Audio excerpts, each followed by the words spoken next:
ओम नमः शिवाय, जय श्री महाकाल। देखिए, आज का ये जो वीडियो है ये बहुत ही अधिक खास होने वाला है क्योंकि आज हम आपको कर्ज मुक्ति के खास उपाय बताएंगे। तो जिन लोगों ने कर्जा ले रखा है या जिनके माथे पर कर्जा है और उसके कारण वो बहुत ज़्यादा दुखी रहते हैं, परेशान रहते हैं, और इसके साथ अगर माता लक्ष्मी रूठी हुई है, बिल्कुल भी माता लक्ष्मी का वास नहीं है, तो ऐसे में आपको 2 लौंग लेना है और शहद से आपको ये उपाय कर लेना है। तो पूज्य गुरु जी की कथा को सुनकर ही आपको ये उपाय बहुत अच्छे से समझाएंगे। उसके पहले इस वीडियो को लाइक कर दें और जो भी भाई बहन इस चैनल पर नए हो तो सब्सक्राइब जरूर करें। देखिए, ये जो उपाय हम बता रहे हैं ये घर का कोई भी सदस्य किसी के लिए भी कर सकता है, जरूरी नहीं कि जिस पे कर्ज है वही करे। तो आप अपने पति के लिए और अपने भाई बहन के लिए भी इस उपाय को कर सकते हैं। तो इस उपाय में क्या क्या सामग्री की जरूरत है वो देख लीजिए। तो सबसे पहले आपको लेना है लौंग, ठीक है। तो इस प्रकार से आपको एक लौंग ले लेना है और जो लौंग लो उसमें ये फूल होना चाहिए। तो आगे आप ये चीज़ देख रहे हैं ना, ये फूल होना चाहिए क्योंकि बहुत सारे लौंग में ये फूल नहीं होता। तो आप कोशिश करिएगा कि ये फूल रहे। तो कहने का मतलब है कि ये लौंग कहीं से भी खंडित नहीं होना चाहिए। इसके बाद जो अगली सामग्री है वो है शहद। तो आपको शहद ले लेना है। तो कितना शहद लेना है? 1 या 2 चम्मच शहद से आपको ये उपाय करना है। तो 1-2 चम्मच शहद ले लेना। इसके बाद जो अगली सामग्री है वो है बेलपत्र, ठीक है। तो आपको बेलपत्र लेनी है और जो बेलपत्र आप लो वो कहीं से भी खंडित नहीं होनी चाहिए क्योंकि बहुत सारी बेलपत्र होती है जिसमें इस प्रकार से छेद होते हैं। तो ऐसी छेद वाली बेलपत्र आपको नहीं लेनी है। और अगर आपको बेलपत्र नहीं मिले तो आपको शिव मंदिर चले जाना है 1 लोटा जल लेकर, और वहाँ पर शिवलिंग पर जो भी बेलपत्र चढ़ी हुई हो उसको उठाइएगा, शुद्ध जल से धोइएगा और अपने उपाय में उसका उपयोग कर लीजिएगा। और इसके बाद जो अगली सामग्री है वो है लोटा। तो आपको एक लोटा लेना है। कौन सा लोटा लेना है? तो आपको तांबे का लोटा लेना है। तांबे का लोटा आपने देखा होगा, तो इस प्रकार से तांबे का लोटा ले लीजिएगा और उसमें आपको अपने घर से ही जल को भरकर ले जाना है। तो गुरुजी का कहना है कि अगर हम शिवलिंग पर जल ले जा रहे हैं और उस जल को अगर हम अपने मटके से ले जाते हैं तो इससे हमारे जो पितृ के दोष हैं वो जो समस्या है वो खत्म होती है। फिर इन सभी सामग्री को लेकर आपको पहुँच जाना है शिव मंदिर। और ये जो उपाय हम बता रहे हैं ये आप सुबह भी कर सकते हो, ठीक है, और शाम को भी कर सकते हो। जब भी आपको समय मिले इस उपाय को कर लीजिएगा। तो यहाँ पर हम क्या क्या सामग्री लाए हैं? हम लाए हैं 1 बेलपत्र, शहद, और इसके साथ हम लाए हैं 2 लौंग। तो हमें 2 लौंग का उपाय करना है। और इसके साथ हम लाए हैं 1 लोटा जल।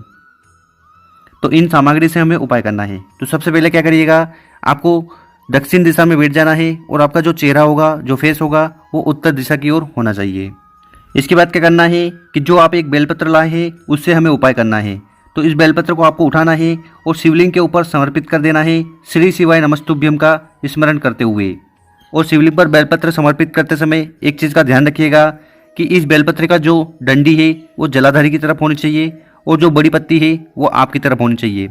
इसके साथ शिवलिंग पर जब भी हम बेलपत्र समर्पित करते हैं तो आपको उसको उल्टा शिवलिंग पर समर्पित करना है। तो जो चिकनी वाली साइड है वो शिवलिंग से स्पर्श होनी चाहिए, टच होनी चाहिए। तो इस प्रकार से हमें बेलपत्र को समर्पित कर देना है।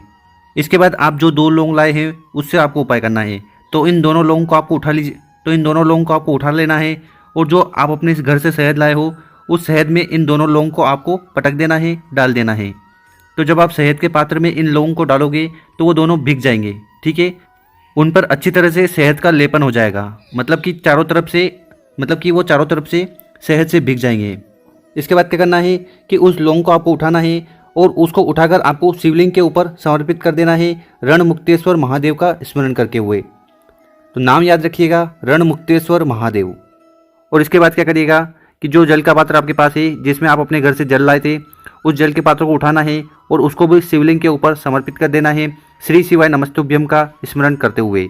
और साथ ही साथ यहाँ पर आपको रणमुक्तेश्वर महादेव का स्मरण करना है। और इसके साथ गुरुजी का कहना है कि जब भी हम शिवलिंग पर जल समर्पित करें तो उस जल को हमें इतना धीरे समर्पित करना है कि कम से कम हम 11 बार श्री शिवाय नमस्तुभ्यम का स्मरण कर लें।